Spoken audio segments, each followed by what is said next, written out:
صل على سيدنا ومولانا محمد وعلى سيدنا علي وسيدتنا فاطمة وسيدتنا زينب وسيدنا حسن وسيدنا حسين وعلى آله وصحبه وبارك وسلم. اللهم صل على سيدنا ومولانا محمد صاحب التاج والمعراج والبراق والعلم دافع البلاء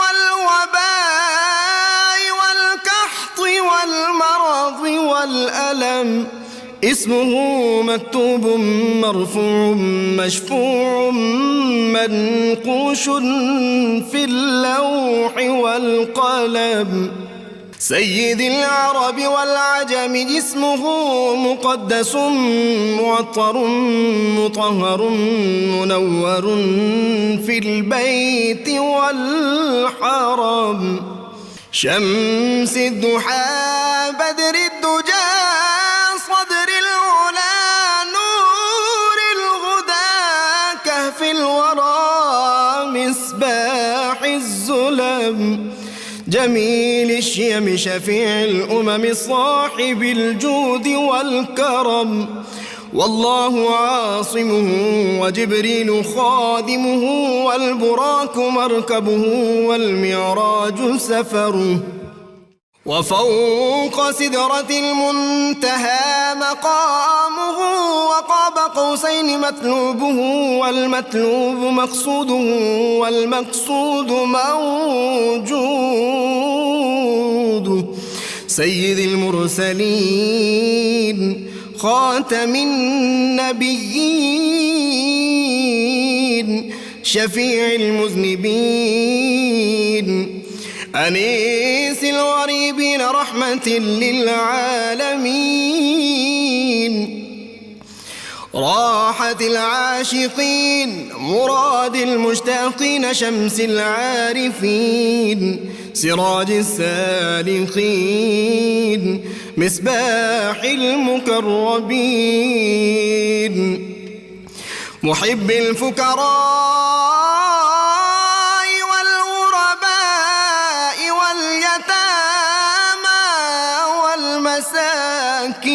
والمساكين سيد الثقلين نبي الحرمين إمام القبلتين وسيلتنا في الدارين صاحب قاب قوسين محبوب رب المشرقين ورب المغربين جد الحسن والحسين مولانا ومولى الثقلين سيدنا أبي القاسم محمد بن عبد الله نور من نور الله يا أيها المشتاقون بنور جماله بلغ العلا بكماله كشف الدجى بجماله حصنت جميع خصاله صلوا عليه وآله وأصحابه وسلموا تسليما سيدنا حسن وسيدنا حسين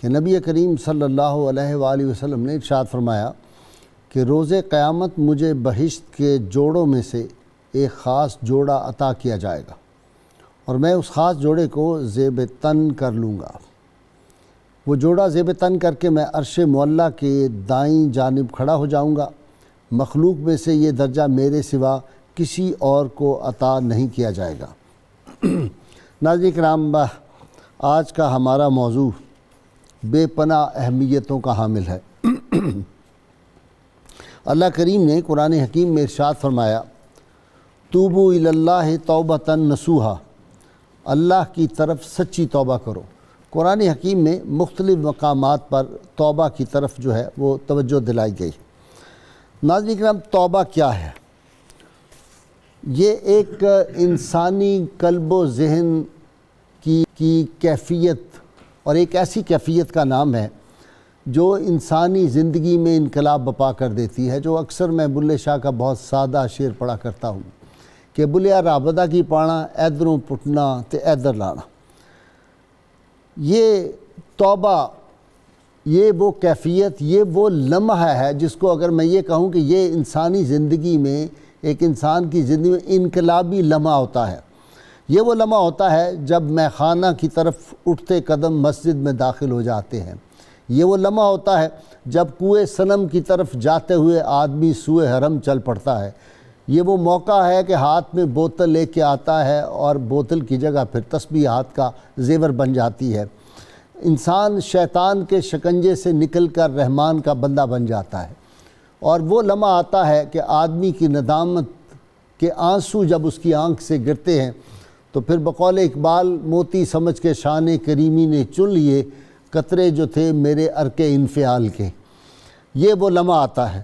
توبہ کیا ہے؟ توبہ عشق مصطفیٰ صلی اللہ علیہ وسلم کا زینہ ہے اور حب الہی کی کنجی ہے۔ توبہ عاشقوں کے دل کا سوز ہے، لا الہ کا راز ہے۔ توبہ گوہر نایاب ہے، توبہ روح کی آواز ہے، اور توبہ شوریدہ دل کا ساز ہے۔ توبہ ندامت کی وہ آتش ہے جو دامن کے داغ جلا کر خاکستر کر دیتی ہے، اور توبہ دردمندی کا فسانہ ہے۔ ناظرین کرام، توبہ کے بارے میں اہل معرفت کا کہنا یہ ہے کہ جب کوئی ایک نوجوان سچے دل سے بارگاہ رب العزت میں توبہ کرتا ہے تو پھر شرق و غرب سے جو قبرستان ہے اس کے درمیان 40 روز تک وہاں پہ عذاب بھی موقوف کر دیا جاتا ہے۔ توبہ نادانیوں کی تلافی ہے، اور توبہ ایمان کی تر و تازگی کا باعث بنتا ہے۔ توبہ جرموں کا تریاک ہے، توبہ دل مضطر کی آہ و فغاں ہے۔ توبہ خدا کے حضور نفس کی شرمندگی کا نام ہے۔ توبہ ظلمت کدے سے نکلنے کا نام ہے، اور یہ توبہ ظلمت کدے سے نکلنے کا نکارہ ہے، اور توبہ رفت پرواز کا سہارا ہے۔ توبہ سکون قلب مہیا کرتی۔ ناظرین کرام، ہم دیکھیں کہ توبہ کا لمحہ جن ہستیوں کو نصیب ہو گیا، سیدنا عبد القادر جیلانی رحمۃ اللہ علیہ نے تو خود فرمایا کہ 1 لاکھ جو بدکار تھے، زانی تھے، شرابی تھے، ڈاکو تھے، چور تھے، ان کو میں نے اپنے ہاتھ پہ توبہ کرائی اور پھر اللہ کے ولی بن گئے۔ وہ حبیب اجمی سود خور مشہور نکلتے ہیں، اور جب توبہ کا لمحہ آتا ہے تو پھر وہی حبیب اجمی وقت کے کتب بن جاتے ہیں۔ فضیل بن ایاز ڈاکو ہیں، اور ایسے ڈاکو نامور جن کے نام سے قافلے کانپتے تھے اور لوگ ڈر ڈر کے اس علاقے سے گزرتے تھے۔ وہ لمحہ جب آتا ہے، قاری قرآن ایک جو ہے وہ پڑھ دیتا ہے، الم یان للذین آمنوا ان تخشع قلوبہم لذکر اللہ، کیا ایمان والوں کے لیے وہ وقت نہیں آیا کہ ان کے دل اللہ کے ذکر سے ڈر جائیں؟ یہ وہ لمحہ تھا کہ پھر فضیل بن ایاز رضی اللہ تعالیٰ عنہ، جن کی شان داتا گنج بخش نے کشف المحجوب میں بیان کی ہے، اور جن کا مقام یہ تھا کہ مٹی کو ہاتھ لگایا تو وہ سونا بن گئی۔ یہ بڑی تفصیل کا واقعہ ہے، میں پھر آپ کو سناؤں گا۔ اولیاء کے سردار ابراہیم بن ادم تخت و تاج میں بادشاہ بیٹھا ہوا ہے، اور ناظرین کرام پھر وہ لمحہ جب توبہ کا آتا ہے تو پھر ابراہیم بن ادم جو ہے وہ جو دریا کی مچھلیاں اور شجر پہ بیٹھے ہوئے پرندے جو ہیں وہ بھی اس کا حکم مانتے ہیں۔ پھر یہ کیفیت ہو جاتی ہے۔ مالک بن دینار شراب پینے والے جو تھے وہ اولیاء کے امام بنتے ہیں، اور آنے والے اولیاء جو ہے ان کی مثالیں دیتے ہیں ان کے تقوی کی یہ کتنے نام ہیں ہماری تاریخ میں، تصوف میں، کہ کس طرح لوگوں کے جو قلوب و اذہان ہیں، جب اللہ کی رحمت آتی ہے جوش میں اور انسان کے اندر ندامت آتی ہے، 100 قتل کرنے والے جو ہیں وہ بھی اللہ کی طرف جب رجوع کرتے ہیں، جب ان کے آنکھوں سے ندامت کے آنسو گرتے ہیں تو اللہ کی رحمت بڑھ کے ان کو تھام لیتی ہے۔ یہ میں اشارے کر رہا ہوں، میرے اسکالر آج جو ہیں یہ اس کی تفاصیل بیان کریں گے۔ پھر یہ ہوتا ہے کہ عمر فاروق دیکھتے ہیں کہ نوجوان شراب لے کے اپنی بغل میں چھپائے ہوئے فاروق اعظم کو دیکھ کے کانپنا شروع کر دیتا ہے۔ ایک لمحے کے اندر فاروق اعظم کچھ قدموں دور تھے، ابھی کہا یا اللہ کریم میں توبہ کرتا ہوں، سچی توبہ کرتا ہوں، آج کے بعد شراب نہیں پیوں گا، میری جان فاروق اعظم سے آج بچوا دے اور اس شراب کو سرکہ بنا دے۔ اور جب فاروق اعظم قریب آئے، آپ نے کہا دکھاؤ یہ چادر میں کیا چھپا رکھا ہے؟ کہنے لگا جناب سرکہ ہے۔ آپ نے کہا مجھے دکھاؤ، جب دیکھا تو شراب سرکہ بن گئی تھی۔ یہ جب حقیقی توبہ ہوتی ہے تو پھر وہ لمحہ انقلاب کا لمحہ ہوتا ہے۔ اللہ تعالیٰ توفیق دے۔ اس کے بارے میں ہمارے اولیاء کی اتنی مثالیں ہیں۔ عمر فاروق تلوار لے کے آتے ہیں اور توبہ کے بعد وہ لوہے کی تلوار جو ہے پھر وہ اتنا مؤدب بارگاہ مصطفیٰ میں ایسا جھکا دیتی ہے کہ کسی کو اونچی آواز میں روضہ نبوی کے ارد بات بھی نہیں کرنے دیتے، اور سید عالمین صلی اللہ علیہ وسلم کے سامنے پھر ایسے سرنڈر کرتے ہیں۔ پھر وہ شخص جو اللہ کے محبوب صلی اللہ علیہ وسلم کو شہید کرنے کی نیت سے آتا ہے، پھر اس کی نیکیاں ندامت کے بعد وہ آسمان کے ستاروں سے بھی بڑھ جاتی ہیں، اور تاریخ میں پھر ان کا نام ایسا دمکتا ہے کہ قرب مصطفیٰ ایسا پھر حاصل ہوتا ہے کہ روضہ انور کے اندر جگہ ملی ہے، وہاں رسول اللہ صلی اللہ علیہ وسلم کے پہلو میں تشریف فرما ہے۔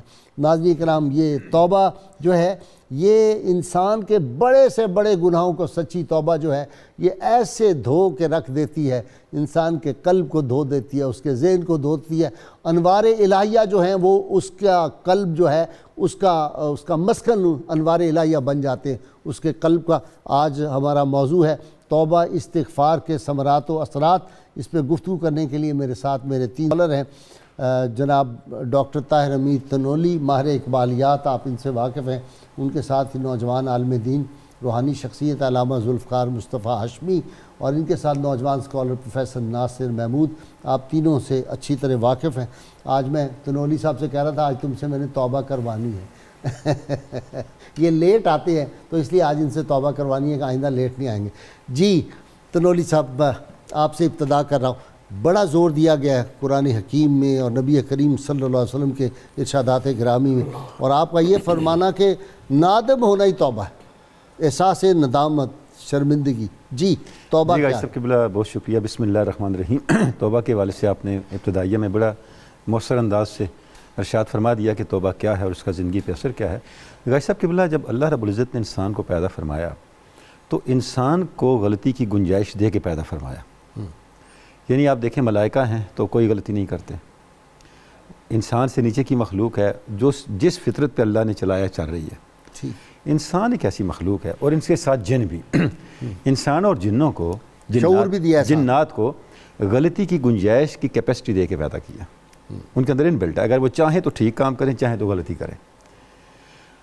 اب اس کیپیسٹی کے ساتھ، اس استعداد کے ساتھ جب انسان اور جن کو اللہ رب العزت نے پیدا فرما دیا تو ساتھ ہی زندگی کے 2 اسلوب بھی دے دیے۔ وہ کیا ہے؟ غلطی کرنے کے بعد، کیونکہ غلطی تو ہونی ہے، یا تو غلطی پر اصرار کرنا ہے یا غلطی پر استغفار کرنا ہے۔ ایک تباہی کا راستہ ہے، ایک کامیابی کا راستہ ہے۔ ہمارے جد امجد کا راستہ، سیدنا آدم علیہ السلام کا راستہ، غلطی پر اصرار کی بجائے غلطی پر استغفار کا راستہ ہے۔ سبحان اللہ۔ اس کا مطلب یہ نکلا نسل انسانی کا آغاز جس عمل سے ہوا وہ استغفار تھا۔ ٹھیک، پہلا عمل خیر ٹھیک، جو ارادی طور پہ ہوا۔ یعنی جب آدم علیہ السلام اور سیدہ حوا کو پیدا کیا گیا، ظاہر جنت میں اللہ رب العزت کے جو احکام تھے وہ اس طرح ان کی زندگی گزر رہی تھی، لیکن جیسے انہوں نے اپنے ارادے کو استعمال فرمایا، اس کے بعد جو پہلا عمل خیر قرآن مجید ہمیں بتاتا ہے وہ کیا ہے؟ وہ استغفار ہے۔ اس کا مطلب غازی صاحب قبلہ یہ ہوا استغفار ایک ایسا عمل ہے۔ دیکھیں اس ہمارے روزمرہ زندگی میں جتنے انسٹرومنٹ کام کر رہے ہوتے ہیں ان میں ایک چیز کامن ہوتی ہے، ماڈرن ٹیکنالوجی کی میں بات کروں، وہ الیکٹریسٹی۔ لوڈ شیڈنگ ہوئی، بجلی گئی، سارے انسٹرومنٹ خاموش ہو گئے، فنکشننگ ختم ہو گئی۔ غازی صاحب قبلہ استغفار ایک ایسا عمل ہے، یہ آپ کی زندگی کے ہر نیک عمل کی تازہ رہنے کی کا کرنٹ ہے. ٹھیک.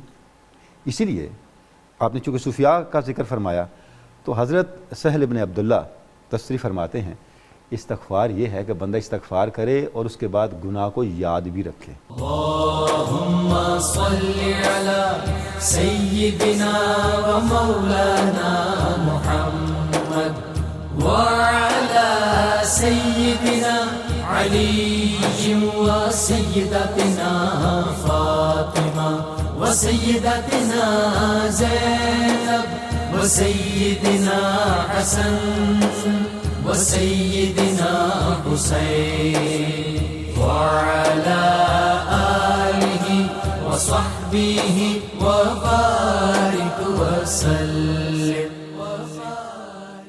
اللهم صل على سيدنا ومولانا محمد وعلى سيدنا علی و سیدتنا فاطمہ و سیدتنا زینب و سیدنا حسن و سیدنا حسین وعلی آلہ و صحبہ و بارک وسلم. ہاشمی صاحب، میں نے ایک نئی ٹرم میرے ذہن میں آئی کہ لمحہ خیر جب انسان کو نصیب ہوتا ہے تو پھر انقلاب بپا ہو جاتا ہے. جزاک اللہ. بسم اللہ الرحمن الرحیم. جی قبلہ غازی صاحب، بے شک وہ لمحہ خیر جو ہے اس کی طلب اور جستجو بھی ہونی چاہیے اور اس کے لیے کوشش بھی کرنی چاہیے کہ وہ لمحہ خیر ہمیں نصیب ہو جائے. وہ اس کے مطلب اگر واقعات کے ساتھ اس کو کہہ لیجئے کہ اگر جوڑا جائے اور احادیث مبارکہ کے ساتھ جوڑا جائے تو آپ یہ دیکھیے کہ وہ 99 قتل کرنے والا شخص جو ہے اس لمحہ خیر کی طلب میں نکلتا ہے، 100واں قتل کرتا ہے، پھر جب اس کو وہ طلب بڑھتی ہے پھر کسی اور کی تلاش میں نکلتا ہے تو اس کو وہ لمحہ خیر میسر آ جاتا ہے کہ جس کے سبب سے وہ مغفرت یافتہ لوگوں میں شامل ہو جاتا ہے کہ اسے خیر کے وہ فرشتے جو ہیں وہ اپنے ساتھ جنت میں لے کر چلے جاتے ہیں. اس کی جستجو لازم ہے. جو بندہ جستجو کرتا ہے وہ اس کو پا لیتا ہے، مطلب اس کے دل میں اللہ تعالیٰ کا خوف بیدار ہو جائے. کیونکہ سب سے بڑی بات یہی ہے، اب دیکھیے پیارے کریم آقا صلی اللہ تعالیٰ علیہ وسلم کو جب اللہ تبارک و تعالیٰ نے واعظ و نصیحت و تبلیغ کرنے کا حکم ارشاد فرمایا، اجازت عطا فرمائی کہ آپ فرمائیں، تو یہ آغاز ہوتا ہے یا ایھا المدثر قم فانذر، کہ آپ اٹھیے اور اپنے لوگوں کو ڈرائیے. اب وہ جو ڈر جب دل میں مطلب کہہ لیجئے کہ ایسی مجالس کو اختیار کیا جائے کہ جہاں سے وہ دل میں اللہ تعالیٰ کا خوف تقوی جو ہے وہ پیدا ہو جائے اور اس کی ناراضی کا خوف دل میں پیدا ہو جائے، تو پھر وہ دل جو ہے وہ اللہ تعالیٰ کے خوف سے کانپ اٹھتے ہیں اور اللہ تبارک و تعالیٰ کی طرف رجوع لاتے ہیں. رب تعالیٰ عز و جل ان کو توفیق توبہ نصیب فرما دیتا ہے. یہ ہمارے ساتھ آج کے دور میں کہہ لیجیے کہ بڑا ظلم ہے کہ ہم نے ان محافل و مجالس اور ان صحبتوں کو ترک کر دیا کہ جہاں سے یہ خیرات ملنی تھی، وہ لمحہ خیر جہاں نصیب ہونا تھا. آپ جا بجا دیکھیے قرآن و سنت میں مطلب جہاں تعلیمات توبہ کے حوالے سے بیان فرمائی گئی ہیں تو فرمایا کہ توبوا الی اللہ، توبوا الی اللہ. یہاں پہ علماء نے مفسرین نے نقطہ بیان کیا ہے کہ اللہ تبارک و تعالیٰ نے جہاں مطلب انفرادی طور پہ حکم دیا ہے لیکن وہاں فرمایا کہ توبوا، یعنی سب مل کے اللہ کی بارگاہ میں توبہ کرو. اب وہ مل کے توبہ کرنے کا ماحول جو ہے وہ حاصل کرنے کے لیے کسی کے ساتھ جا کے ملنا تو پڑے گا نا. جی قبلہ غازی صاحب، فقیہ ابو الحسن سمرقندی رحمۃ اللہ تعالیٰ نے اس پر بڑی خوبصورت بات کی ہے کہ جو بندہ کہہ لیجیے کہ کھلنڈروں کی، نوجوانوں کی، بدکار لوگوں کی صحبت اختیار کرتا ہے وہ گناہ پر دلیر ہو جاتا ہے، اور جو نیک لوگوں کی سنگت اور صحبت میں جا کر بیٹھتا ہے اس کو اللہ تبارک و تعالیٰ گناہوں سے بچنے اور توبہ کرنے کی توفیق عطا فرما دیتا ہے. اب یہاں پہ ہم اپنی مجلس کس کے ساتھ کرتے ہیں، کمپنی ہماری کیا ہے؟ اگر ہم ایسے لوگوں کے ساتھ ہی بیٹھتے رہیں کہ جو گناہوں پر دلیر ہیں تو ہمارے اندر بھی دلیری پیدا ہو جائے. ہم سوچتے ہیں، یہ ایک انسان کی فطرت ہے کہ یہ دیکھو لوگ ان کی عزت بھی کر رہے ہیں، ان کے پاس عیش و عشرت بھی ہے، مال بھی ہے، کار کوٹھی بنگلہ بھی ہے، تو ان کا گناہوں نے کچھ نہیں بگاڑا تو میرا بھی کچھ نہیں بگاڑیں گے. تو بندہ مطلب گناہوں میں مبتلا ہوتا چلا جاتا ہے. لیکن جب اہل اللہ کی صحبت میں جا کے بیٹھتا ہے تو وہاں پر پھر اصل یہاں پر ایک نقطہ میں دل میں آ گیا ہے کہ اصل ہم نے صرف گناہوں کی لذت دیکھی ہوتی ہے، اس لیے اس میں مبتلا رہتے ہیں، توبہ کی طرف نہیں آتے. غازی صاحب خدا کی قسم، جو بندہ توبہ کی لذت دیکھ لیتا ہے، نیکیوں کی، اللہ تعالیٰ کی طرف، پھر وہ تخت چھوڑ دیتا ہے، پھر وہ جنگل میں جاتا ہے، ابراہیم بن آدم بن جاتا ہے. جی بالکل. بسم اللہ الرحمن الرحیم. حضور اگر توبہ کے لفظی معنی کی طرف ہی غور کریں تو ایک ایمان افروز اور لذت آمیز بات ہے توبہ کرنا. توبہ کا لفظی معنی علماء نے لکھا یہ لغت عرب میں الرجوع، لوٹنا. واہ. اب لوٹنا کیا ہے؟ مثلا میں یہاں آیا ہوں، یہاں میرا آنا ہے، جب اپنے گھر جاؤں گا تو گھر لوٹنا ہے. گھر لوٹنا. انسان جب توبہ کرتا ہے تو وہ لوٹتا ہے، یعنی وہ اپنے گھر جاتا ہے. ٹھیک. انسان کا اصل گھر، اصل مقام، اصل جگہ جہاں سے وہ آیا تھا اللہ کے حضور ہے. رجوع اللہ. رجوع اللہ، اللہ کی طرف سے آیا تھا. جب توبہ کرتا ہے تو واپس اپنے گھر میں جاتا ہے. اور قرآن مجید میں توبہ الہ اور توبہ علی کے ساتھ ہے، یعنی الہ حمزہ زیر ای اور علی عین کی زبر کے ساتھ. جب اللہ توبہ قبول کرتا ہے تو وہ توبہ علی ہے، اور جب بندہ توبہ کرتا ہے تو وہ توبہ اللہ ہے، الہ ہے. ٹھیک. اس وجہ سے بندہ بھی تواب ہے اور اللہ بھی تواب ہے. تواب الرحیم. جی اللہ پاک نے انہو هو التواب الرحیم وَأَنَا التَّوَّابُ الرَّحِيمُ، یہ دو صفات اپنی تواب کے ساتھ. اللہ کا نام ہے التواب، توبہ قبول کرنے والا. توبہ قبول کرنے والا، اور بندہ تواب ہے، توبہ کرنے والا. واہ. اللہ پاک نے فرمایا ان اللہ یحب التوابین ویحب المتطہرین. اللہ توبہ کرنے والوں اور طہارت اختیار کرنے والوں کو محبت فرماتا ہے. یعنی یہ اللہ پاک نے اپنا نام بھی تواب رکھا اور توبہ کرنے والے بندے کو بھی تواب کہا. یہ بات بتانے کے لیے کہ توبہ اللہ کے نزدیک کتنا پیارا عمل ہے کہ طہارت سے پہلے توبہ کو رکھ دیا. اب اس آیت مبارکہ میں اگر کوئی غور کرے، ہم آغاز کرتے ہیں وضو سے. اللہ نے فرمایا نہیں، آغاز توبہ سے ہے. معرفت کی طرف کوئی قدم نہیں اٹھ سکتا جب تک پہلا قدم توبہ نہ ہو. یعنی معرفت کی سیڑھیاں چڑھنے کی پہلی سیڑھی توبہ ہے. پہلی سیڑھی توبہ ہے، پہلی سیڑھی توبہ ہے. اگر انسان نے اپنی اس زندگی سے اپنے حال کو بدلنا ہے تو آغاز توبہ سے کرے گا، اور جب وہ توبہ سے کرے گا تو اللہ پاک فرماتا ہے فَأُولَٰئِكَ يُبَدِّلُ اللَّهُ سَيِّئَاتِهِمْ حَسَنَاتٍ. وہ حدیث پاک اگر آپ کے ذہن میں تو وہ سنائیں، اونٹنی والی. اونٹنی گم ہو جاتی ہے صحرا میں. جی میں آتا ہوں اس طرف. اللہ پاک اب توبہ سے خوش ہوتا ہے. حضور علیہ السلام نے ارشاد فرمایا، یہ جس حدیث کی طرف آپ نے اشارہ کیا یہ بخاری اور مسلم کی متفق علیہ حدیث ہے. میرے آقا نے ارشاد فرمایا لَلَّهُ أَشَدُّ فَرْحًا بِتَوْبَةِ الْعَبْدِ. اللہ بندے کی توبہ سے شدید خوش ہوتا ہے. اپنے صحابہ کو ایک بات سنائی، صحابہ تمہیں کیا اندازہ کہ اللہ کتنا خوش ہوتا ہے؟ ایک شخص جو کہ ارض فلات میں ہے، ایک بے آب و گیا صحرا میں ہے، وہاں پر جاتا ہے اور اس کے پاس اس کی اونٹنی ہے، اس کا کھانا بھی اسی پر، اس کا پانی بھی اسی پر، اور وہ اس سے گم ہو جاتی ہے. رسی اس کی اتر جاتی ہے. جی ہاں، گم ہو جاتی ہے. اسے ڈھونڈتا تھک جاتا ہے، مایوس ہو جاتا ہے کہ سواری نہیں ملے گی، کھانا نہیں ملے گا، پانی نہیں ملے گا، مر جاؤں گا، اب میں مر جاؤں گا. مرنے کے انتظار میں ہے کہ اچانک حضور علیہ السلام نے فرمایا کہ اس کی سواری نیند آ جاتی. جی اچانک کھانے اور پانی سمیت اس کے سامنے آتی ہے. جب وہ آنکھ کھولتا ہے تو اتنا خوش ہو جاتا ہے، وہ کہتا ہے یا اللہ تو میرا بندہ اور میں تیرا رب. یعنی شدت فرح سے، شدت خوشی سے. حضور علیہ السلام نے ارشاد فرمایا اس بندے کی خوشی سے زیادہ اللہ اس وقت خوش ہوتا ہے جب بندہ اس کی طرف توبہ کرتا ہے. اور حضور علیہ السلام نے ارشاد فرمایا لوگوں، جب تک کسی انسان کی روح اس کے غرغرے میں نہیں آ جاتی، ما لم یغرغر، اللہ بندے کی توبہ قبول کرتا ہے. اور اللہ پاک اتنا خوش ہوتا ہے اپنے بندے کی توبہ سے رب ذوالجلال کہ اس کی سارے گناہوں کو نیکیوں میں بدل دیتا ہے. جی ڈاکٹر صاحب، اب آپ وہ جو کنٹروورسی آپ نے شروع کی اس کو ایکسپلین کر. جی عائشہ صاحب قبلہ، عرض یہ ہے کہ توبہ بنیادی طور پہ ایک مائنڈ سیٹ ہے. آپ کا ایک سٹائل ہے سوچنے کا اور عمل کرنے کا ایک انداز ہے. اب وہ آپ کی شخصیت کو کس طرح متاثر کرتا ہے، صوفیاء اس طرف لے کے جاتے ہیں، کیونکہ صوفیاء ہمارے باطن کے طبیب ہیں یا ہمارے خیالات کے طبیب ہیں. ان کا ہاتھ ہمارے خیال اور روح کی نبض پہ ہے. بالکل ایسا ہی. ابھی آیت مبارکہ پڑھی آپ صاحب نے، ان اللہ یحب التوابین و یحب المتطہرین. نیات کو بدلتے ہیں نا صوفیاء، نیات کو بدلتے ہیں. اسی آیت کو بھائی صاحب دیکھیں، اللہ رب العزت نے توبہ اور طہارت کو ایک جگہ اکٹھا کیوں کر دیا؟ توبہ باطن کا وضو ہے اور طہارت ظاہر کی توبہ ہے. واہ واہ واہ واہ واہ. یعنی پہلے باطن کا وضو کر لیں، سبحان اللہ، پھر ظاہر کا وضو کریں.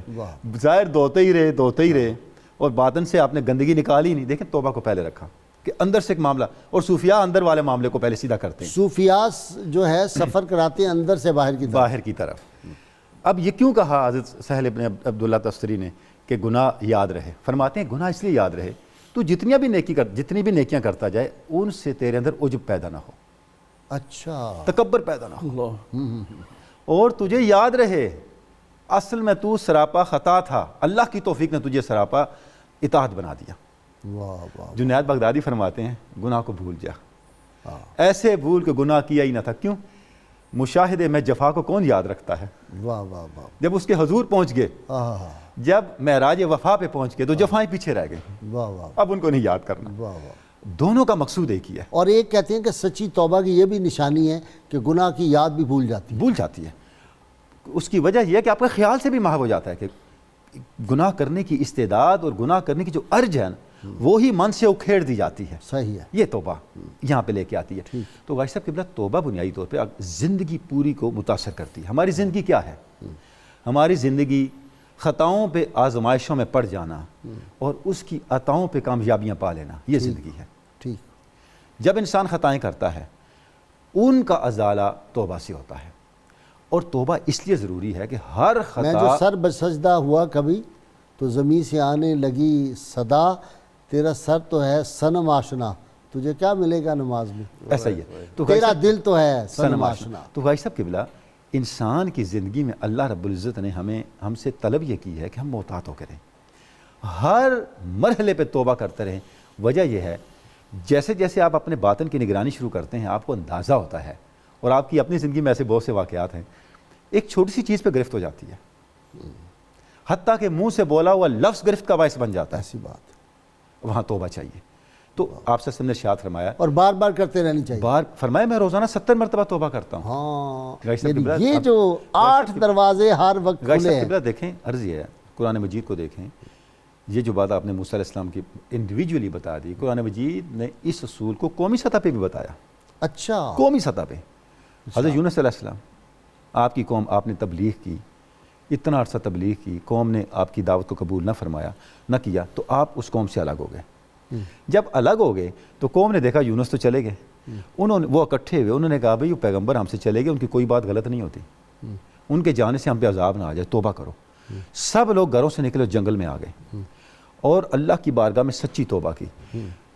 مفسرین لکھتے ہیں ایسی توبہ کی اگر کسی نے کسی شخص کا چوری کا پتھر لے کے اپنے گھر کی بنیاد میں لگایا تو اس نے بنیاد اکھیڑ کے پتھر اس کے حوالے کر دیا، واہ واہ واہ واہ، وہ پتھر بھی نکال کے دے دیا۔ ہائے ہائے۔ اور ایسی سچی توبہ کی، اب پیغمبر سفر میں ہیں اور اللہ نے ان کی توبہ قبول کر لی۔ ہاں۔ اب غازی صاحب قبلہ اس واقعے میں دو چیزیں بڑی قابل غور ہیں، آپ نے ایک عجیب نقطے کی طرف اشارہ کر دیا۔ کون سی قابل غور ہے؟ ایک کا تعلق قوم یونس کے ساتھ ہے، ہاں، اور ایک کا تعلق یونس علیہ السلام کے ساتھ ہے۔ اچھا جب یونس علیہ السلام کشتی میں پہنچے تو آگے جو معاملہ ہوا آپ جانتے ہیں، ناظرین کو بڑا معروف واقعہ ہے، ٹھیک۔ حتیٰ کہ آپ کو کشتی سے دریا میں جانا پڑا، جیسے دریا میں گئے مچھلی کے پیٹ میں چلے گئے۔ اب وہاں آپ نے ایک دعا کی، لا الہ الا انت سبحانک انی کنت من الظالمین، اے اللہ تو پاک ہے، غلطی مجھ سے ہوئی ہے۔ اب غلطی کیا ہوئی ہے؟ یہ بڑی قابل غور بات ہے۔ غلطی یہ ہوئی ہے آپ نے اپنی قوم کی توبہ کا انتظار کرنے سے پہلے قوم سے الگ ہو گئے۔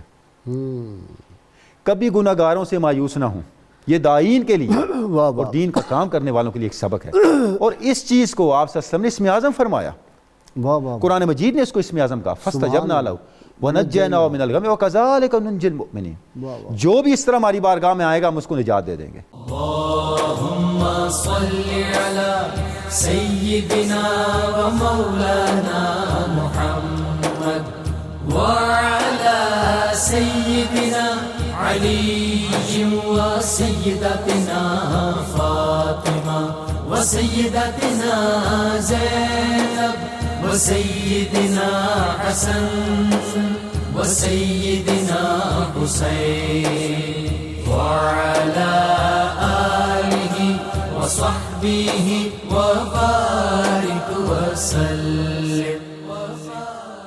اللهم صل على سيدنا ومولانا محمد وعلى سيدنا علي وسيدتنا فاطمة وسيدتنا زينب وسيدنا حسن وسيدنا حسين وعلى آله وصحبه وصحبه وبارك وسلم. سید علی المرتضیٰ شیر خدا نے دیکھا ایک آدمی آیا بدو، جلدی جلدی سے توبہ استغفار کی اور مسجد سے نکلنے کا. آپ نے کہا کہ یہ جھوٹی توبہ ہے. اس نے کہا پھر سچی توبہ کیا ہوتی ہے؟ آپ نے فرمایا کہ سچی توبہ جو ہے اس کے لیے 6 چیزیں ضروری ہیں. نمبر 1، جو کچھ ہو چکا اس پر نادم ہو، اپنے جن فرائض سے غفلت برتی ہو ان کو ادا کرو، جس کا حق مارا ہو اس کو ادا کرو، جس کو تکلیف پہنچائی ہو اس سے معافی مانگو، آئندہ اعادہ نہ کرنے کا پختہ ارادہ کر لو. اور 6واں فرمایا اپنے نفس کو اللہ کی اطاعت میں اتنا محو کر دو جس طرح کہ تم نے اب تک اسے معصیت گناہ کا خوگر بنائے رکھا ہے، اور اس کی اطاعت کی تلخی کا مزہ چکھاؤ جس طرح اب تک تم اسے معصیتوں کی حلاوت کا مزہ چکھاتے رہو. یعنی اپنے نفس کو پہلے تم نے جس طرح جو تھا وہ گناہوں میں ملوث رکھا اور اس کو انجوائے تم کرتے رہے، اب تم اس کو اس تلخی کا مزہ بھی چکاؤ. وہ چھوڑ دو گناہ اور نیکی کی طرف آؤ، نفس کے خلاف چلو. جی تنولی صاحب آپ کی بات مکمل ہو جائے، لیکن میں پہلے واقعہ وعدہ کر چکا ناظرین سے. حضرت فضیل بن عیاض جب توبہ کی امام حسن بصری کے ہاتھ پہ، تو انہوں نے کہا جس کی جو چیز تھی وہ ساری جا کے واپس کرو، پھر توبہ ہوگی. انہوں نے جا کے جو مال لوٹا ہوا تھا ساری جائیداد بیچی، سب تقسیم کر دیا. آخر میں ایک یہودی کے پاس گئے اس سے معاف کرانے کے لیے. تو اس کے پاس پہنچے، کہنے لگے میں فضیل بن، پہلے تو وہ ڈر گیا، اندر پتہ چلا فضیل آئے ہیں تو انہوں نے کہا پھر لوٹے آ گئے، ڈر گئے. اندر گئے، آپ نے کہا میں معافی مانگنے آیا ہوں اور جو چیز تھی میں تمہاری واپس کرتا ہوں. اس نے کہا میں تمہیں تب معاف کروں گا. وہ سامنے ایک بوری پڑی ہوئی ہے، اس میں بڑے مٹی کے ڈھیلے تھے پڑے ہوئے، بڑے، کوئی 1 من وزن تھا، پہلوان بھی تھے نا. اس نے کہا وہ اٹھا کے لاؤ. انہوں نے سمجھا شاید وہ اٹھانے میں پرابلم ہے، یہ اٹھا کے لائے، لا کے انہوں نے اس کو رکھا. اس نے کہا اس میں سے نکال کے دو مجھے یہ ڈھیلے. جب ڈھیلے نکالے تو وہ سونے کے بنے ہوئے تھے. وہ بڑا حیران ہوا، آپ بھی بڑے حیران ہوئے. آپ نے کہا یہ کیا ہے؟ اس نے کہا ہماری قدیم کتب میں لکھا ہوا تھا کہ جو آخری جو ہیں خاتم النبیین، نبی آخر الزمان صلی اللہ علیہ وسلم، خاتم النبیین جو ہوں گے، ان کی امت کا کوئی شخص جب سچے دل سے توبہ کر لے گا تو وہ مٹی کو ہاتھ لگائے گا، وہ سونا بن جائے گی. جب تم میرے پاس آئے تو میرے مٹی پڑی ہوئی تھی تعمیر کے لیے، میں نے رکھی ہوئی تھی. میں نے سوچا یہ لمحہ خیر ہے، اس کا ہاتھ لگواؤ کہ ہے سچی توبہ کہ نہیں. تم نے ہاتھ لگایا تو وہ سونا بن گیا. یہ ہے. جی سبحان اللہ. بھائی صاحب قبلہ جیسا انہوں نے سوال کیا تھا کہ توبہ کے قبول ہونے کی علامت کیا ہے، تو ایک علامت تو آپ نے بیان کر دی. بنیادی طور پہ غازی صاحب قبلہ توبہ کے قبول ہونے کی علامت یہ ہے کہ جب آپ توبہ کرنے کے بعد اس گناہ سے باز آ جائیں اور اس گناہ کے بجائے آپ کو خیر پہ استقامت مل جائے. اس کا مطلب یہ ہے کہ آپ کی توبہ رجسٹر ہو گئی ہے، آپ کی توبہ قبول ہو گئی ہے. اور جتنا آپ گناہ سے نکلتے جاتے ہیں اتنا وہ آپ کا گناہ سے نکلنا اور خیر پہ قائم ہو جانا آپ کے اخلاص اور بارگاہ رب العزت میں آپ کی توبہ کی قبولیت کی علامت بنتا چلا جاتا ہے. اچھا، اب چونکہ ایک نقطہ رہ گیا تھا سیدنا یونس علیہ السلام کے حوالے سے، تو میں عرض کرتا چلوں کہ جو یونس علیہ السلام کی دعا اور آپ کا پورا عمل، اس سے جو چیز غازی صاحب قبلہ ہمارے سامنے آتی ہے کہ قوم کو، خلق خدا کو خیر کی طرف لانا، یہ بھی مصداق ہے اسم اعظم کے. وہ سوال کا جواب آپ دے دیں ساتھ توبہ اور معاف کر دینے کا. وہ کہتے ہیں کہ کیا فرق ہے؟ فرق بڑا سادہ ہے جی. توبہ بندہ کرتا ہے، اچھا، اور معاف اللہ فرماتا ہے. ٹھیک. دوسرا انہوں نے پوچھا تھا کہ توبہ قبول ہوتی ہے، اس کی نشانیاں کیا؟ وہ تو میں نے عرض کر دیا، وہ تو ساری پہلے آ گئے. اچھا غازی صاحب قبلہ، اور دوسرا جو پہلو ہے اس کا جو قوم کے حوالے سے ہے، قرآن مجید نے ایک اصول دیا کہ یونس علیہ السلام کی قوم کے بعد کوئی اور قوم ایسی کیوں نہ ہوئی کہ وہ گناہوں پہ توبہ کرتی اور ان کی وہ توبہ انہیں نفع دیتی اور ہم ان کو معاف کر دیتے. ٹھیک. اس کا مطلب یہ ہے کہ اجتماعی سطح پہ ہمیشہ اصلاح احوال کا دروازہ کھلا ہوتا ہے، اور یہ ضروری ہے کہ اجتماعی توبہ ہونی چاہیے، اجتماعی توبہ کریں. اور یہ توبہ ٹاپ ٹو باٹم ہونی چاہیے. غازی صاحب قبلہ میں ایک واقعہ عرض کروں گا برے صغیر میں، یہ بعد میں، پہلے میں ذرا سن لوں ہاشمی صاحب سے. آپ وہ بیان کرنے لگے چھتری لے کے جانے والا. جی بہت ساری تو چیزیں چھتری لے کے گئے تھے جب نماز استسقاء پڑھنے کے لیے گئے، تو ایک صاحب نے چھتری پکڑی، انہوں نے کہا دھوپ ہے، یہ کدھر آ گئے ہو؟ اس نے کہا بھائی استسقاء پڑھنے جا رہے ہیں، اللہ سے مانگنے جاتے ہیں، بڑے سخی سے خالی تھوڑا ہی آئے گے. جی قبلہ غازی صاحب، اس میں ڈاکٹر صاحب بات کر رہے تھے مبلغ کے انداز کی، رویے کی بھی. سیدنا امام اعظم ابو حنیفہ رحمۃ اللہ تعالیٰ علیہ کے حوالے سے 2 واقعات مجھے جو ہے یہاں پر بیان کرنا ہے. ایک شخص تھا جو سیدنا عثمان غنی رضی اللہ تعالیٰ عنہ کی شان میں کچھ ہرزہ سرائی کرتا تھا اور نعوذ باللہ یہاں تک کہ آپ کو یہودی کہتا تھا. امام اعظم ابو حنیفہ علیہ رحمہ کو پتہ چلا تو آپ اس کے پاس پہنچے اور کہنے لگے کہ میں یہ چاہتا ہوں کہ میں تمہاری بیٹی کی شادی ایک یہودی سے کر دوں. تو وہ کہنے لگا کہ استغفر اللہ، آپ اتنے بڑے امام ہیں تو یہ کیسی بات اپنی کر دی، یہ تو حرام کام ہے، ایسے کیسے ہو سکتا ہے. تو آپ نے اس کو انداز نصیحت دیکھی ہے کہ مطلب کیسے گناہوں سے بچایا جاتا ہے. تو آپ نے اس سے یہ فرمایا کہ کیا تم یہ نہیں دیکھتے ہو کہ امام الانبیاء صلی اللہ تعالیٰ علیہ وسلم نے سیدنا عثمان غنی رضی اللہ تعالیٰ عنہ کے نکاح میں 2 بیٹیاں دی. سبحان اللہ سبحان اللہ سبحان اللہ. تو اس کی آنکھوں سے آنسوؤں کی برسات شروع ہو گئی اور اس نے کہا کہ آپ کی اس انداز نصیحت نے مجھے برباد ہونے سے بچا لیا. واہ واہ واہ کہ یہ بات میرے دل پر اثر کر گئی. سچے دل سے توبہ جی. حضور شیطان نے اللہ پاک کے حضور یہ وعدہ کیا تھا کہ یا اللہ پاک لا ابرح، اجازت دی تھی، اجازت دی. جی ایک اپنے اظہار کیا اس نے ارادے کا کہ لا ابرح اغوی عبادک ما دامت ارواحہم فی اجسادہم، کہ جب تک ان لوگوں کی روحیں ان کے جسموں میں رہیں گی میں ان کو بھٹکاتا رہوں گا. اللہ پاک نے فرمایا تھا وعزتی و جلالی، مجھے میری عزت اور جلال کی قسم، لا ازال اغفر لهم ما استغفرونی، میں انہیں معاف کرتا رہوں گا جب تک وہ مجھ سے توبہ کرتے رہیں گے، مغفرت مانگتے رہیں گے. اور حضور علیہ السلام سے ایک بار کسی نے پوچھا حضور یا رسول اللہ بما اتقی النار، میں آگ سے کیسے بچوں؟ حضور نے فرمایا بدموع عینیک، اپنی آنکھوں کے آنسوؤں سے آگ سے بچا کرو. اچھا توبہ کے کچھ درجات بھی ہیں؟ جی حضور میں عرض کرتا ہوں. توبہ کا تو انہوں نے کہا کہ توبہ ایک تو ہے زلات سے، گناہوں سے توبہ. دوسری توبہ ہے توبہ من الغفلات، غفلت سے، یعنی گناہ تو نہیں کیا لیکن کسی نیکی سے غفلت ہو گئی، اس سے توبہ. اور تیسرا فرمایا یتوب من رؤیت الحسنات، نیک اور قابل لوگوں کی توبہ جو ابھی آپ نے ڈاکٹر صاحب سے کروانی ہے، وہ یہ کہ اپنی نیکیوں کو دیکھنا چھوڑ دیں. اپنی نیکیوں کو دیکھنا چھوڑ دیں، بس نیکی کیے جائیں. حضرت یحییٰ بن قسم رضی اللہ تعالیٰ عنہ، یہ ناظرین کے لیے بڑا ایک ایمان افروز بات ہے کہ جو پوچھتے ہیں کہ توبہ قبول ہوئی یا نہیں ہوئی، اللہ سے امید رکھیں، اللہ پر یقین رکھیں. یہ وہ درگاہ ہے جہاں نا امیدی نہیں ہے.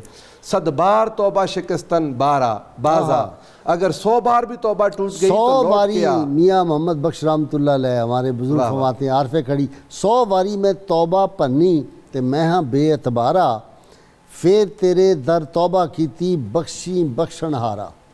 یہ ہے بات. حضرت یحییٰ بن قسم جب فوت ہوئے تو کسی نے خواب میں ان کو دیکھا تو بہت عمدہ حال میں تھے، بہت عمدہ حال میں. عرض کہ حضور آپ کے ساتھ کیا ہوا؟ آپ فرمانے لگے حال یہ ہوا کہ مجھ سے اللہ نے کھڑا کر لیا اور فرمایا بوڑھے یہ کام تو نے کیے. اور جلال تھا اللہ کا اور غضب تھا.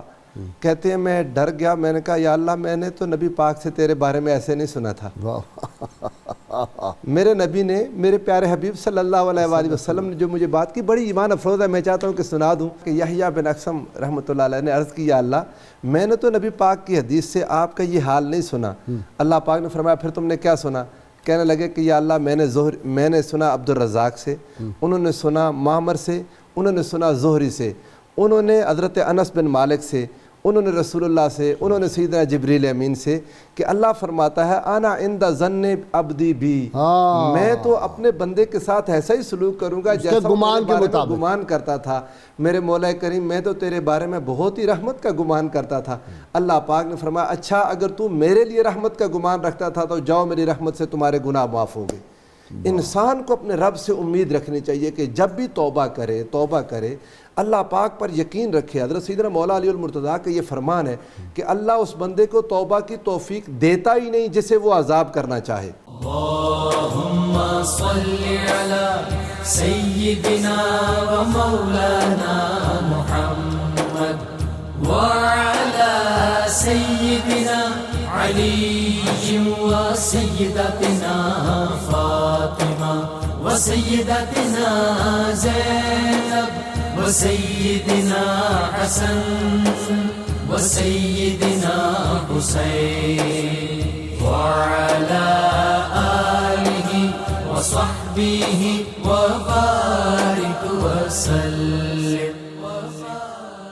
اللہم صل علی سیدنا سيدنا ومولانا محمد وعلى سيدنا علي وسيدتنا فاطمة وسيدتنا زينب وسيدنا حسن وسيدنا حسين وعلى آله وصحبه وبارك وسلم. رابعہ بصریہ نے بڑی خوبصورت بات کی جی اسی طرح کی.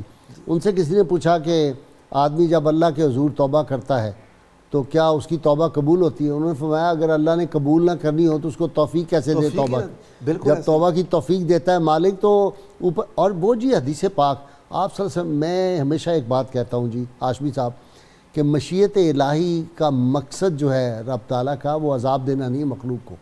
اس لیے وہ حدیث فرمائی کہ اے محبوب صلی اللہ علیہ وسلم اگر ہم نے آپ کی امت کو عذاب دینا ہوتا تو میں رمضان کا مہینہ ان کو کیوں دیتا؟ بے شک ایسے ہی ہے. مشیت تو معاف کرنے کی ہے. قرآن جیت کی آیت مبارکہ ہے ما یفعل اللہ بعذابکم، اللہ کو کیا پڑی تمہیں عذاب دے، ان شکرتم وآمنتم، اگر تم شکر اور ایمان پہ کامل ہو جاؤ. غازی صاحب قبلہ قرآن مجید میں کم و بیش 18 مقامات میں یہ بات اللہ رب العزت نے ارشاد فرمائی ہم کسی بستی پہ ظلم نہیں کرتے. وما ظلمهم اللہ ولکن کانوا انفسهم یظلمون. لوگ خود ایسے اسباب پیدا کرتے ہیں کہ ان پہ عذاب آئے. ہم نہیں چاہتے کسی پہ عذاب آئے، یہ اللہ کی مشیت نہیں ہے. یہ وہی بات جو حدیث آپ نے سنائی تھی نا، ابلیس نے کہا تھا کہ میں بھی قیامت تک پھر کرتا رہوں گا تیرے جو بندے گمراہ کرتا رہوں گا. اللہ کے نبی فرمایا میرے بندوں کو نہیں گمراہ کر سکتے، اپنوں کو ہی کرو گے. اور حضور یہ مزے کی بات ہے کہ شیطان نے خود بھی کہہ دیا تھا الا عبادک منہم المخلصین. اچھا یا اللہ میں اغوا کروں گا، لوگوں کو گمراہ کروں گا، لیکن تیرے نیک بندوں کو نہیں کر سکتا. اور یہی وجہ ہے، یہ شیطان کے لوگ یہ شیطان نے بھی کہہ دیا. اور یہی وجہ ہے کہ جن کو شیطان گمراہ نہیں کر سکتا، جو ان کے پاس بیٹھیں گے وہ بھی گمراہ نہیں ہوں گے. اور وہ جو حدیث پاک ہے نا 100 قتل والی، ہاشمی صاحب قبلہ نے اشارہ کیا، اس بندے نے بھی توبہ نہیں کی تھی. وہ گیا تھا اس بستی کی طرف جس میں اولیاء رہتے تھے. اولیاء کی طرف سفر کرنا بھی توبہ ہے. اگر کوئی انسان اس نیت سے سفر کرے کہ جہاں اولیاء ہیں، اب کوئی انسان ہے اجیب دعوت الداعی اذا دعان، اللہ پاک نے فرمایا جب کوئی مجھے پکارے میں اس کی دعا سنتا ہوں، میں تو پکار سنتا ہوں. اب جو بندہ اولیاء کی بستی کی طرف سفر کر رہا ہے، یہ حدیث متفق علیہ ہے کہ 100 بندوں کا قاتل اولیاء کی بستی کی طرف سفر کیا، نصفت طریق، آدھے راستے میں فوت ہوا. اللہ کے رحمت کے فرشتوں نے کہا یہ نیک بندوں کی طرف چل پڑا تھا، جنت میں جائے گا. تو توبہ کا بہترین طریقہ حضور ایک تو نیک اولیاء کی طرف سفر کرنا، اور پھر آخری بات عرض کر دوں، حضور سرور دو عالم کا وسیلہ پکڑے. اللہ پاک نے فرمایا وَلَوْ أَنَّهُمْ إِذْ ظَلَمُوا أَنفُسَهُمْ جَاءُوكَ فَاسْتَغْفَرُوا اللَّهَ وَاسْتَغْفَرَ لَهُمُ الرَّسُولُ لَوَجَدُوا اللَّهَ تَوَّابًا رَحِيمًا. اے میرے پیارے مصطفیٰ، اگر یہ اپنی جانوں پر ظلم کر بیٹھیں تو آپ کے پاس آ جائیں، آپ کی حضور کی بارگاہ میں آ گیا تو پھر قیامت تک کے لوگوں کے لیے. بعض لوگ سمجھتے ہیں حضور کی بارگاہ میں آ گیا رب کو پا گیا. کیوں نہیں؟ ایسا ہی ہے. بے شک ہے جی. ہاں تو یہ توبہ کرنی چاہیے، اجتماعی بھی ہمیں توبہ کرنی، بلکہ میں کہوں گا کہ سارے شہر کو توبہ کرنی چاہیے، سارے شہر کے لوگوں کو، سارے آفیشلز کو توبہ کرنی چاہیے. جو سورہ یونس کا ہم نے واقعہ بیان کیا اس کا مطلب ہی یہ ہے. اور جس طرح میں اشارہ کرنا چاہ رہا تھا، ہندوستان میں غازی صاحب قبلہ اسلامی اقتدار کا آغاز مغلوں سے ہوا. اور آپ جانتے ہیں کہ بابر نے جس مقابلے اور فتح کے بعد اپنی سلطنت قائم کی وہ رانا سانگا کے ساتھ مقابلہ تھا. اس میں کوئی تقابل نہیں تھا. مغلوں کا تعداد بڑی تھوڑی تھی مسلمانوں کی، اور رانا سانگا کا لشکر بہت بڑا تھا. تو جب اس نے اپنے جتنے مشیر تھے علماء لشکر میں تھے ان کو بلایا اور مشورہ کیا کیا کروں. انہوں نے کہا یہ ایک ہی راستہ ہے، اب سچی توبہ کریں. وہ ساری رات اس نے توبہ کی، شراب سے توبہ کی، گناہوں سے، حتیٰ کہ کوئی بڑی اچھی شراب منگوانے کے لیے بھیجے ہوئے تھے، ان کو کہا جہاں تک پہنچے وہیں مٹکے توڑ دو. جب مقابلہ ہوا تو رانا سانگا کو شکست ہوئی، اور رانا سانگا کی شکست مغل سلطنت کی بنیاد بنی. اور آخری بات غازی صاحب عرض کر دوں کہ اللہ رب العزت کی طرف سے ہماری زندگی کا ہر واقعہ ہمیں توبہ کی طرف متوجہ کر رہا ہوتا ہے. سورہ توبہ کی آخری آیات میں سے ایک آیت ہے کہ اولا یرون انہم یفتنون فی کل عام مرۃ او مرتین. یہ لوگ کیوں غور نہیں کرتے؟ ہم ہر سال ان کو 1-2 دفعہ آزماتے ہیں، کسی آزمائش میں ڈالتے ہیں، ثم لا یتوبون، پھر بھی توبہ نہیں کرتے. ولا ہم یذکرون، نہ نصیحت لیتے ہیں. اہل علم فرماتا ہے یہاں مرۃ او مرتین کا مطلب ہے بار بار آپ کو کسی نہ کسی جگہ سے کھٹکھٹایا جاتا ہے، جھانچا جاتا ہے. بہت شکریہ ڈاکٹر نوری صاحب آپ کا، ہاشمی صاحب آپ کا بھی، ناصر آپ کا شکریہ. کتاب الشفا سے مرگی کا روحانی علاج۔ نماز فجر کے بعد کسی کاغذ پر حضور نبی کریم صلی اللہ علیہ وآلہ وسلم کا اسم مبارک المرتضیٰ لکھ کر 145 بار لکھ کر وہ کاغذ پانی میں بھگو کر مریض کو پلا دیں، انشاءاللہ شفا نصیب ہوگی۔ شرط یہ ہے کم از کم 11 مرتبہ اول و آخر کوئی بھی درود پاک جو آپ کو آتا ضرور پڑھیں۔